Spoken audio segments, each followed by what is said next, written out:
Don का इंतजार तो 11 मुल्कों की पुलिस करती है, पर एक बात जान लो, डॉन को पकड़ना मुश्किल ही नहीं, नामुमकिन है।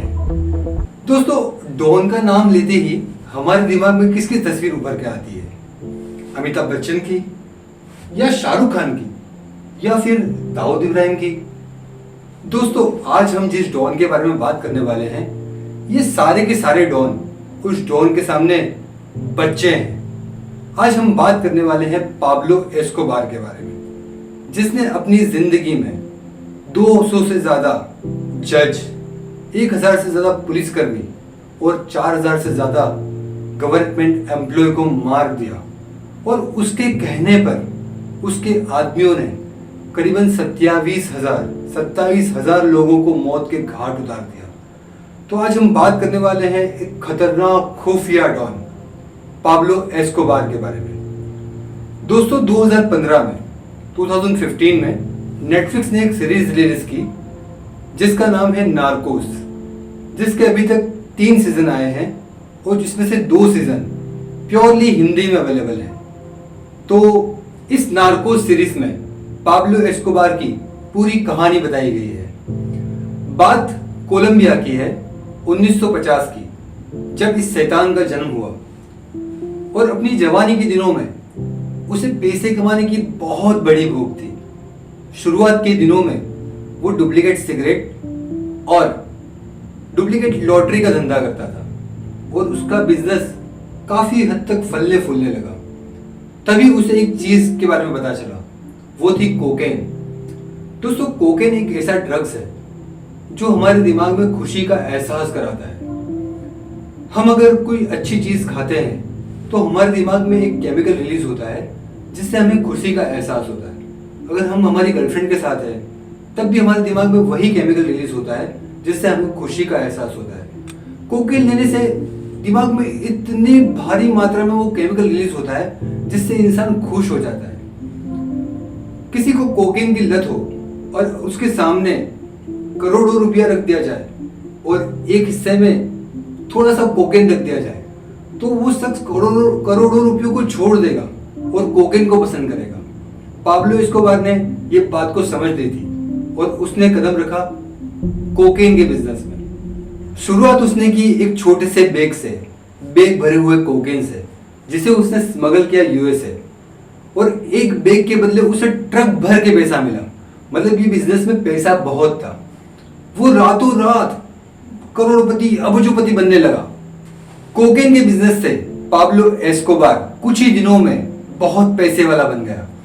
उसने 15 प्लेन खरीदे और 6 हेलीकॉप्टर खरीदे, जिसके जरिए वो यूएसए में कोकेन सप्लाई करता था। दोस्तों, उसके पास इतना पैसा आ गया कि वो उस पैसे को बैंक में नहीं रख सकता था। तो उसके आदमी हर महीने 2 लाख रुपए के रबर बैंड खरीदते थे, जिससे वो पैसों की गड्डियां बना सके। और कई गोदामों में उसका पैसा जमा होने लगा। और कुछ अंदाजा तो ऐसा भी है कि हर साल चूहे और कुदरती आफतों की वजह से उसके कई रुपये बर्बाद हो जाते थे। वो अपना पैसा जमीनों में डांट देता था ताकि किसी के हाथ ना लगे। उसने कुछ इंसानों को रखा जो सिर्फ पैसों की ध्यान रखे कि कौन सी जमीन में कितना रुपया गड़ा हुआ है। एक पल ऐसा आया जब पाब्लो एस्कोबार हर दिन 15,000 किलो कोकीन यूएसए भेजने लगा और वहां से बहुत ज्यादा पैसा उसके पास आने लगा। दोस्तों, अमेरिका में इस पाब्लो एस्कोबार के चर्चे होने लगे और अब यूएसए की गवर्नमेंट ने इसे कोई भी कीमत पर मार गिराने की ऑफर की। कोलंबियन गवर्नमेंट पे इसका प्रेशर बनने लगा। एक वक्त की बात है जब कोलंबियन पुलिस ने पाब्लो एस्कोबार को 16 किलो कोकीन के साथ रंगे हाथों पकड़ा और उसे ले जाया गया पुलिस स्टेशन। पाब्लो एस्कोबार के पास इतना पैसा था कि हमेशा वो किसी को भी खरीद लेता था। उसने कोशिश की वहां के पुलिस ऑफिसर को खरीदने की, पर वो नहीं माना। उसने उसके खिलाफ एक केस दर्ज किया और उसका एक फोटो लिया, जैसे कि लेते हैं ना वो क्रिमिनल के फोटो, इस प्रकार का। ये उसका ओरिजिनल फोटो है, उस टाइम पे लिया गया। आप देख सकते हैं फोटो में वो हंस रहा है, पाब्लो एस्कोबार हंस रहा है।